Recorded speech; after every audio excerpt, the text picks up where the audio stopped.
The Chargers will have several needs in the 2023 NFL Draft, but they could see Georgia edge rusher Nolan Smith as their heir to the pass rushing throne. You are Locked On Chargers, your daily podcast on the Los Angeles Chargers, part of the Locked On Podcast Network, your team every day.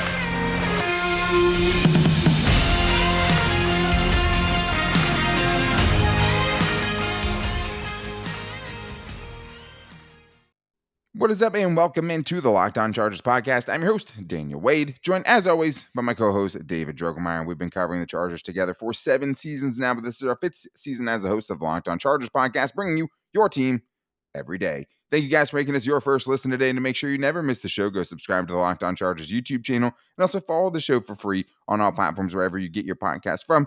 And David, it's a little bit of a mock draft Monday today. We're going to be getting into more of the first round prospects who have been linked to the Chargers, focusing on the defensive side and focusing first on a pretty exciting prospect out of Georgia, Nolan Smith, a guy who didn't put up eye-popping numbers, but there's some eye-popping things on the tape for sure if the Chargers want to find more depth in that edge rushing room and someone that can kind of be the future at that position for them. And maybe they decide to go a different direction, go with more of a tweener that we'll talk about with USC's edge rusher Tuli Tuipulato. That's someone that obviously is in their backyard, would maybe make sense that they would be heavily interested in that, maybe not in the first round though. And a linebacker also has been linked to the Chargers, Trenton Simpson from Clemson, who we'll talk about today. The uncertainty with Drew Tranquill obviously means the Chargers could address that position. Will they go with that in the first round like Anthony Lynn did with Kenneth Murray? Not something I see happening. But today's episode is brought to you by Ultimate Football GM. Ever dreamed of becoming an NFL GM and managing your football franchise? If so, then this game is definitely for you. To download the app, just go to ultimate-gm.com or look it up on the app stores. Our listeners get a 100% free boost to their franchise when using the promo code LOCKEDON, all caps, in the game.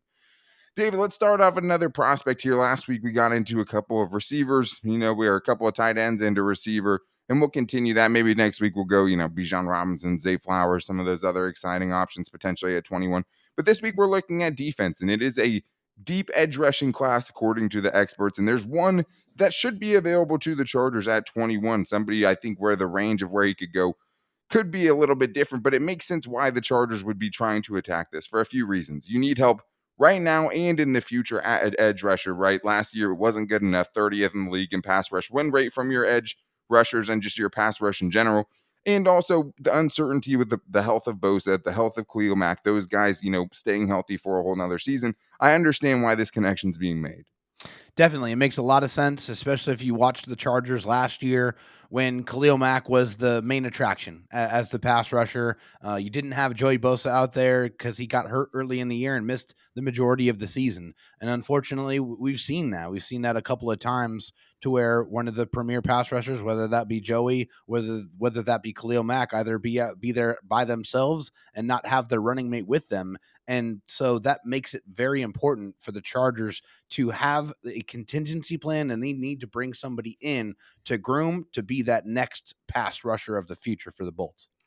And I understand, why some people would be like, you have two great pass rushers. Why are you drafting an edge rusher in the first round with all the needs the Chargers have? I mean, that's, if you've been listening, one of the things we think they need most, just because right now you're a, Khalil Mack or Joey Bosa away from going back to what we saw last year, which wasn't good enough by any means, right? And that was even with Kyle Van Noy kind of catching fire late in the season.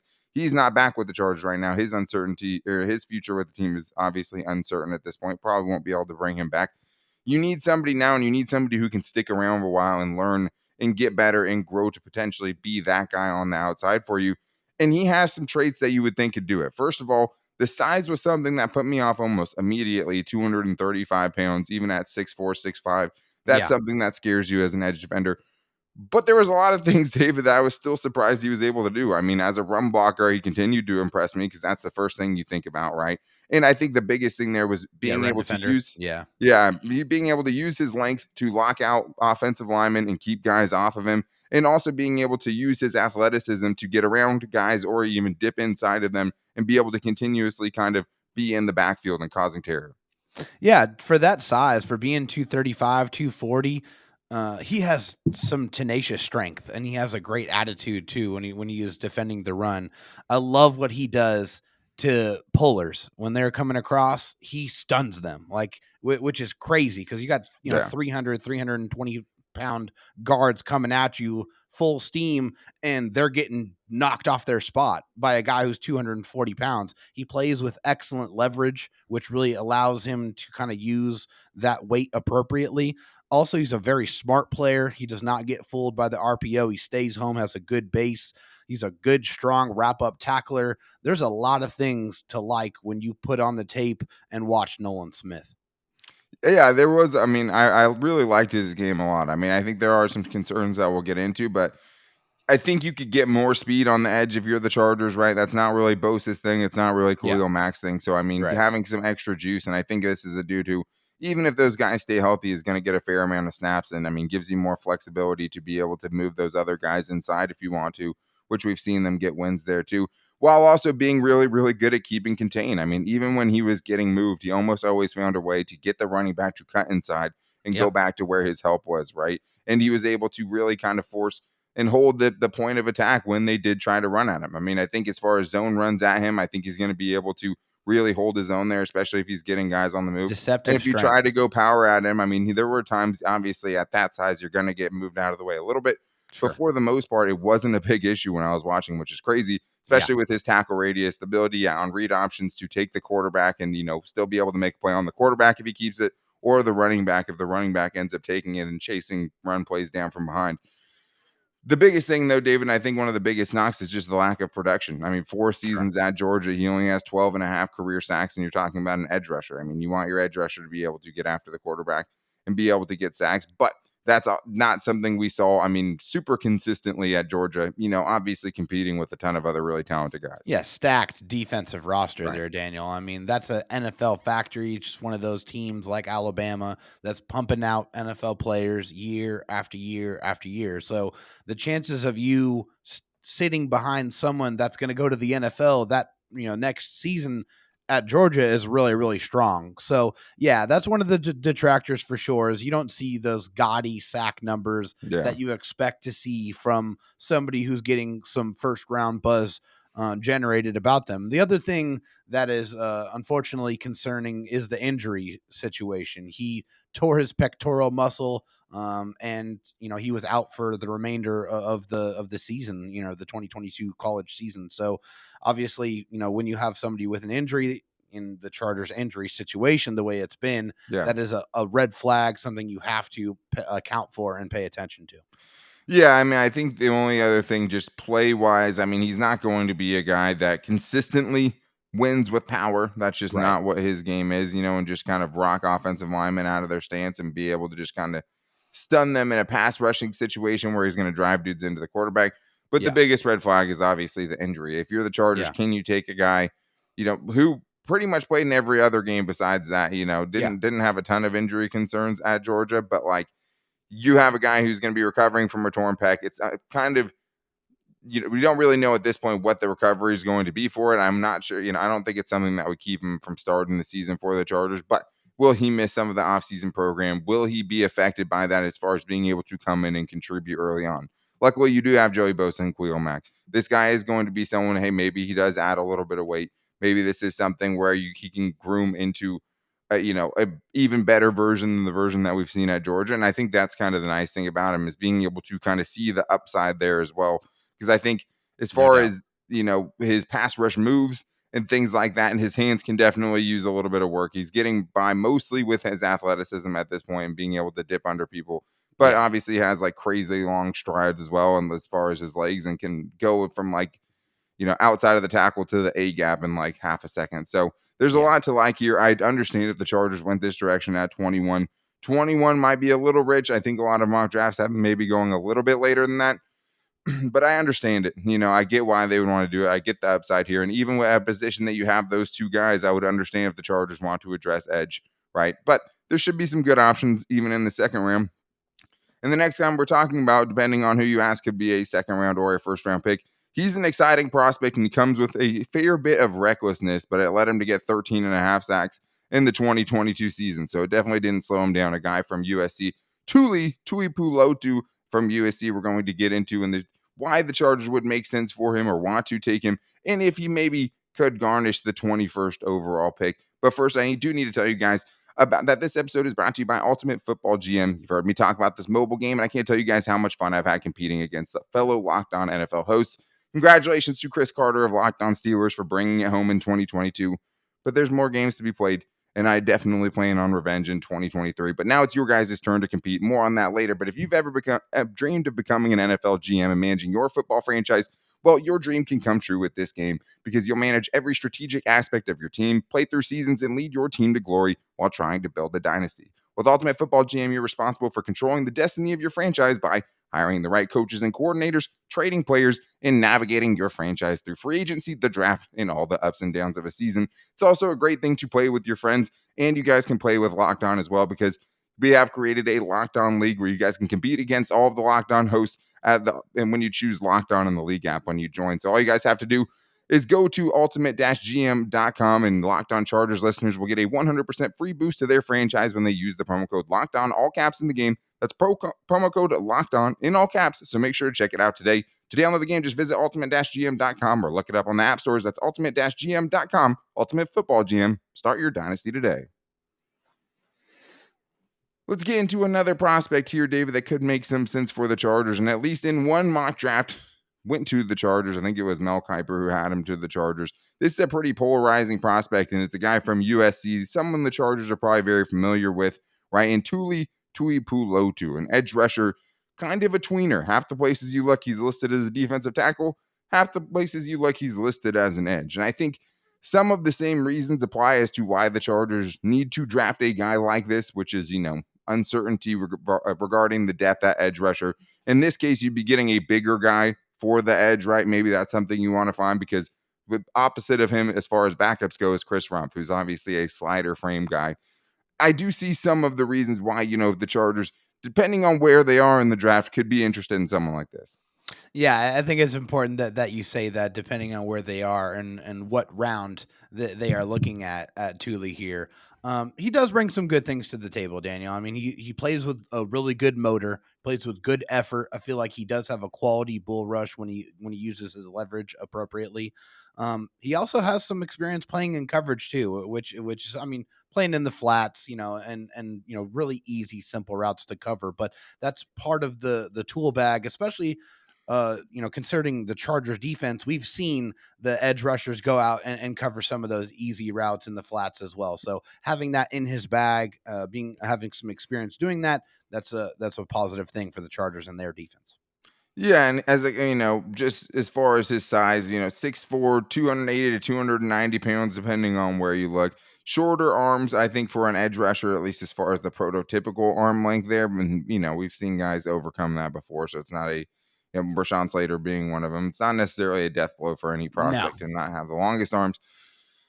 And there are people who think he can be versatile. When me and you were talking about it before, we saw him more, standing up and blitzing as a linebacker more than we actually saw him just lining up with his hand in the dirt over, an offensive guard or a center, which didn't see very much.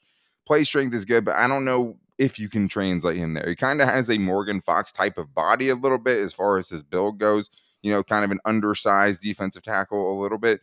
But at the same time, we just didn't see very much of it. And I mean, he had 13 and a half sacks though. And that's the crazy thing is, like, if you're looking for production, this dude had the production. He's very active hands, right? He'd almost never totally get stuck. He always keeps going. If he doesn't win immediately, he keeps it up. And I mean, I thought I had a pretty diverse set of rushing moves. He's going to give you a mix of different things. So I did like some of those things there, being able to kind of have good strength at the point of attack on the edge, being able to make tackles. I thought something that he was able to do well, but obviously, so there's some things that he doesn't do as well too, which is probably keeping him from being a bona fide first round pick. Yeah, talking about the versatility bit here, as far as him playing more on the inside, I don't feel like he has the play strength to be able to play on the inside. I don't think he matches up well with guards and centers. And we didn't see it a lot, but the times we did see it, he didn't get much traction in those situations. So I don't feel like he can really play on the inside. Also, a lot of shoestring tackles, a lot of those missed tackles, which that I don't like that. Leaves his feet a lot. Yeah, he leaves his feet a lot. I don't like that technique when it comes to wrapping up. You got to wrap up. You got to get both hands on him, get the ball carrier to the ground. I didn't see that enough for me, and that's definitely something that is very, very concerning, especially considering the Chargers' run defense in Yeah. the state that it's in. Well, sure. I mean, I think if you're talking about their run defense, as far as him being a defensive tackle, it's probably not going to make you any better. As far as, being able to be physical on the edge, I didn't see him get bullied on the edge by any means. He's big enough to hold up there Yeah, as far as body type and things like that. Getting off blocks can be harder for him at times, just because he does have shorter arms, which is why it's nice that he keeps working, and keeps attempting to get hands off of him. I mean, he had 13 and a half sacks. So obviously, he was doing some things right. And I think there's one kind of thing about him that's a blessing and a curse, because I think he has kind of a reckless play style. So like yeah, he goes full speed all the time. It does cause him at some points though to really overflow, especially on play action and things like that with the offense. He gets very committed to going in one direction and isn't super quick to be able to change direction to kind of make up for it, right? Very straight line type of player. If you need him to get from point A to point B, he's going to be kind of a Tasmanian devil and get there, some one way or another. And you that's got to kind of have the fun that. You part got to here. have some reckless abandon when you're playing defense. I mean, Well, that's why but it's it's the got to be blessing and the controlled. curse. Yeah, Yeah, I mean that's why it's a blessing and a curse, because with him, like you get some, like he's an exciting player because he's in the yeah, backfield a lot. He made splash plays in the yeah. backfield, lots of tackles for losses and things like that. But 22. it can be a blessing and a curse, because hey, he can be a Tasmanian devil and just cause chaos, but sometimes he kind of hurts himself with the chaos as well. Yeah, you can't always go in there, balls to the wall and try to run people over. You have to have that controlled chaos. You got to be able to unleash it when you need it, but you can't do that all the time. You got to see what's going on in front of you, and I do feel like the processing was a little bit of an issue for him sometimes. He's good at scraping the line. I saw him do that a couple of times. He's able to do that, but sometimes when he's in traffic, that controlled chaos kind of gets the best of him. So, or excuse me, his Tasmanian devil The play uncontrolled style. chaos, Yeah, sure. the Yeah. uncontrolled chaos gets the better of him. So he needs to, kind of rein that in a little bit, be a little bit more technical in those situations. He has the athleticism to allow, that to be a better form of getting after the ball carrier. But I mean, that's just the way he plays. So hopefully, when he gets to the next level and receives some NFL coaching, he can kind of get that under control a little bit. Well, and I think that's why you see so many, shoestring tackles, and why you see Yeah. him leave his feet as much as he does. And when, he dives and gets somebody, it works out well for him. And I mean, he knows how to kind of clean up a mess too, can get in there and kind of finish tackles and play through the whistle and do all those things. But, getting yourself out of position can lead to some big plays as well. And I think there was a fair amount of that's hard because the Yeah. USC defense was terrible. So Yeah, there's they a lot were. of ball moving, but he has, everyone has value at a certain point. Would I touch Yeah. it with a first pick? Probably not at 21. You know what I mean? Late second round pick, you're talking more of my language, something Yeah. it would be easier to get behind there, because there are I'm a some lot things more he does really receptive well. in the second round. Yes. Sure, and then there are some edge rushers the Chargers could have a chance at with their second round pick too if they decide not to go that direction in the first round. But maybe they could just totally throw a dart and decide to go a position that not a lot of us are mocking them in the first round. And that is linebacker, which could make sense, for a couple of different reasons. The Chargers have tried to find impact linebackers. We knew that Anthony Lynn was willing to take a linebacker on round one when they traded up to go get Kenneth Murray. Is Brandon Staley willing to take a linebacker like Trenton Simpson in the first round out of Clemson? We'll talk about what he brings to the table coming up right after this. All right, another prospect here is part of this mock draft Monday, and like we talked about before, thanks to Kevin Nabb, who ended up sending in, Tuli Tuipulato as someone that we should break down for today's show, and he was mocked to the Chargers as well. So was Trenton Simpson, the linebacker from Clemson, the latest linebacker from Clemson, who kind of checks a lot of boxes athletically. I mean, if you're looking, just as far as the athlete, the size, the speed, all of that stuff, he checks those boxes. But why would the Chargers pick him in the first round? Why would they go with linebacker in the first round? I think it's a couple of things, right? The biggest thing is the uncertainty around Drew Tranquil. I think the thing that's kind of close behind that is probably you still don't really know what you have in Kenneth Murray. Maybe you saw some mild improvements, but I think we all know that the linebacker room would be in disarray, to say the least, if they don't have Drew Tranquil back with, Amen Abagbamiga and Nick Neiman being the primary backups right now to Kenneth Murray, with Troy Reader being on a 1-year contract and not really being in the picture. And also, linebacker coverage hasn't really been a strength of the Chargers, right? So that is something they could be potentially trying to improve. But that's kind of where I would stand as far as why this pick wouldn't make sense, because it's not one I would have picked. Yeah, definitely. I understand the the linebacker position here, considering the Chargers' financial situation here, and also the Chargers. Just about how they play their defense, they don't really value the linebacker position as much as they say value the corners or the safeties. Sure. That's a little bit more important in their their defensive scheme here, but Drew Tranquil was a major key cog in that defensive machine and was a great blitzer, did a lot of things for that defense, was a leader, but the Chargers are up against the cap. And unfortunately, this might be a situation to where you can't bring back a very productive player because you just don't have the money, and he might go get that money somewhere else. Yeah. The NFL is a business, and so you have to prepare for the eventuality that he might not be here. So that means seriously considering a linebacker very early on in the draft. It definitely makes it feel like you have to take one at some point, right? How Yeah. big of a hole they feel like they have, or kind of how much draft capital they feel like they have to put in there to replace someone like Drew Tranquil, or maybe not totally replace him, but to find someone who can run that spot and Brandon Staley's defense. It's hard to Yeah. say. Yeah. I mean, we haven't seen them spend a premier pick on one, and it's been basically so far, how do we find a way to use the premier pick that we already have in Yeah. Kenneth Murray? But we've seen two linebackers have breakout years the last 2 years, and neither one was him. And both, one left in free agency, and now another one is potentially going to leave in free agency, and we'll see what happens with Drew Tranquil. But I think it's also kind of going with one of these hybrid players, these guys who are kind of in between the size of a safety and a linebacker, that have the Yeah. range to kind of get out on the perimeter and go make tackles, because there are a ton of teams who run very horizontally based offenses, right? Or teams that will at least stretch you and, sideline to sideline. And that is, I think, where people would get carried away with someone like Trenton Simpson, because you can see the splashes there. Super Yeah. athletic for a middle linebacker, closes the distance quickly, which especially, quarterbacks who can get out of the pocket, that's a nice thing to have. Someone who can chase Absolutely. those dudes down. Yep. He can do that. He can make splash plays in space. He can beat blockers to the spot, right? And that's kind of what he has to do at his size. A lot of his game is really based on being able to read where this is going to go and get there before somebody else, because he's not going to be running through a lot of people. And 12 and a half career sacks, right? Good timing, shooting as a blitzer, something he's been able to do. When he can get off clean, he gets in very quickly. So there's definitely a lot of splash plays, I think, that are hyping this dude's kind of draft stock up, because that's what you could get carried away with here.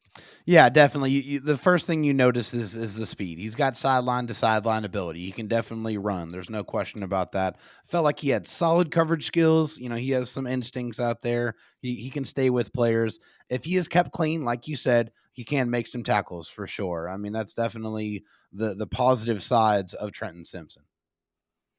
Yeah, and he gets to there quickly, I think, is the most important thing, right? Yeah. Like he can close the space, he can make plays in the backfield, he He's can got shoot some off the end suddenness of the for line. sure. Sure. I mean, he's definitely a twitchy guy. He would improve the athleticism on the Chargers defense, but he is also a tweener, and it is also, where does he kind of fit? Because I don't think he fits alongside Kenneth Murray, right? I mean, I think both of those guys would struggle with some of the same things. I think that's kind of what they wanted in Kenneth Murray, right? Just someone who could be the guy who can go make splash plays in the flat and be kind of play in the slot a little bit if they have to, which is something that Trenton Simpson did, right? Chasing down wide receiver screens and things Yep. like that is something he's very familiar with. But there's a lot of the downside too, and big reasons why I don't think the Chargers will take him in the first round at 21. I'd be really, really surprised if they did it with this specific guy, because he's still very undersized for a linebacker, right? Let's be Very. honest. I mean, and I Yes. think the biggest thing, David, I mean, both of us just getting overwhelmed by blocks, just getting totally stuck in blocks. When guys get hands on him, it seems like it completely kind of takes him out of the play at times. And that's, I mean, the biggest thing after seeing the Chargers kind of struggle with guys doing specifically that, makes it really hard to think that they're going to try to get another guy with that same issue. When you can't get off blocks, that's one thing, and that's very, very concerning, especially when we're considering how bad the Chargers' run defense has been the last 2 seasons. It's hard to sit here and think that you want to bring in somebody who can't get off a block to be able to hit the ball carrier. And then when he does get off the block, he can't tackle in space, which is a really, really big problem as well. And Too I many think, missed tackles in yeah, space, a I think, is a lot of better missed way to say that. tackles. Yeah. Yes. Yeah. A lot of missed tackles in space. I'm not saying he can't tackle in space, but it seems like when he's in those situations, he just gets moved out of the way too easily. He is too small to play that linebacker position, to be, a guy that's going to be able to run up and knock your head off. He's just not that type of player. He doesn't have that type of weight in his frame. I feel like this is a guy who needs to put on at least 10 to 15 pounds if he wants to really, have a good chance of making a real impact as a linebacker at the next level. As a pure linebacker, right? I mean, I think you'd have to have kind of a very specific role. Like if you want somebody Yeah. to play kind of an Adrian Phillips type of a role, who's a better tackler than most DBs, but isn't as good as most linebackers, but can cover more space. Yeah, I could see why teams would be looking for that type of hybrid player. Yeah. And I do think as far as this guy goes specifically, it's the flash, but also with the flash comes kind of the recklessness that we talked about a little bit in the last segment, right? Where it's Yeah. just he shoots a lot of plays and but it's like either really, really good or really bad. Really Right? He bad. totally Yeah. whiffing on a tackle or making a 5-yard loss. And that's just something that's really hard. I think who you're with matters too. I mean, if you're Sure. talking about potentially pairing him up with Denzel Perryman, right, or someone like that who's like glass eater type of Yeah. player, Yeah. maybe that makes more sense for you to if you feel like you're kind of a coverage linebacker away. But Yeah. the other part of it is, David, I mean, he had 0 interceptions in his time at Clemson. So Yeah. it's like, even with, I think, pretty good instincts in the passing game, right? I mean, you see him get in throwing lanes. You see him kind of have a good knowledge of where routes are going to go and kind of have good anticipation of where some throws are going to go. I think those are Yeah. all pluses for him.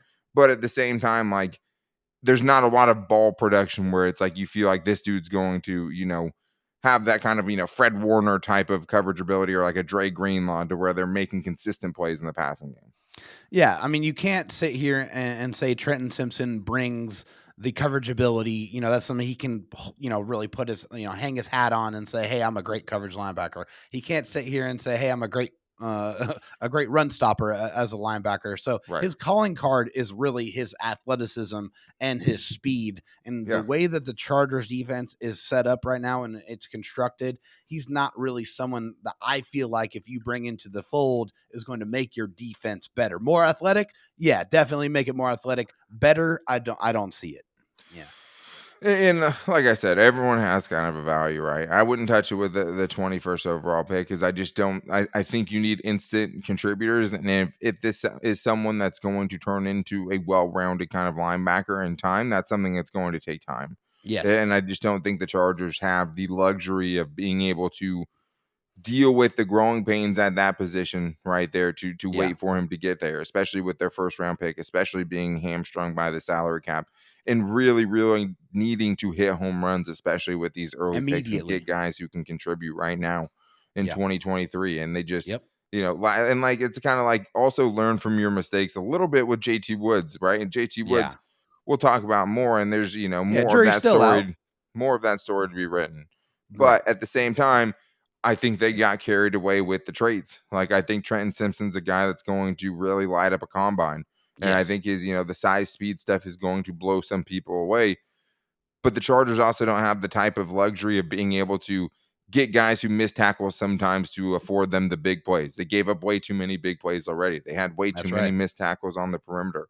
They need to be finding guys who are as solid of tacklers as you can find because the tackling needs to get much better for the Chargers. It cannot afford to get any worse than it was in 2022.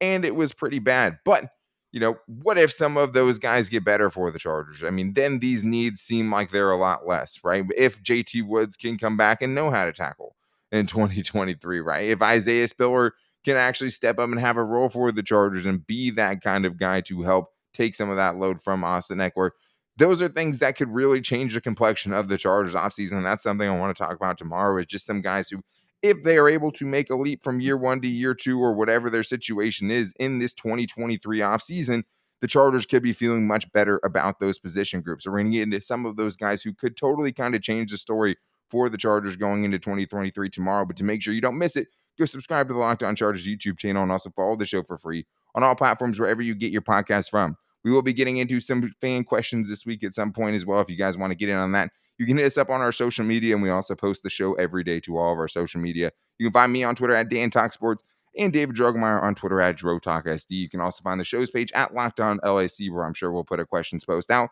If you guys want to tell us who you want us to break down as far as first round picks for the Chargers, put it in the YouTube comments. You can put it in a Apple Podcast review or wherever you give a review, wherever you listen to your podcast. Give us 5 stars, give us somebody. We'll try to break them down. That's something we can do as well. Or you can call into the voicemail line and tell us who you like right in that, and call into 323-524-7924 and give us a 30-second voicemail about a question about the Chargers, and we'll probably get to it on the show. But that's going to do it for us today.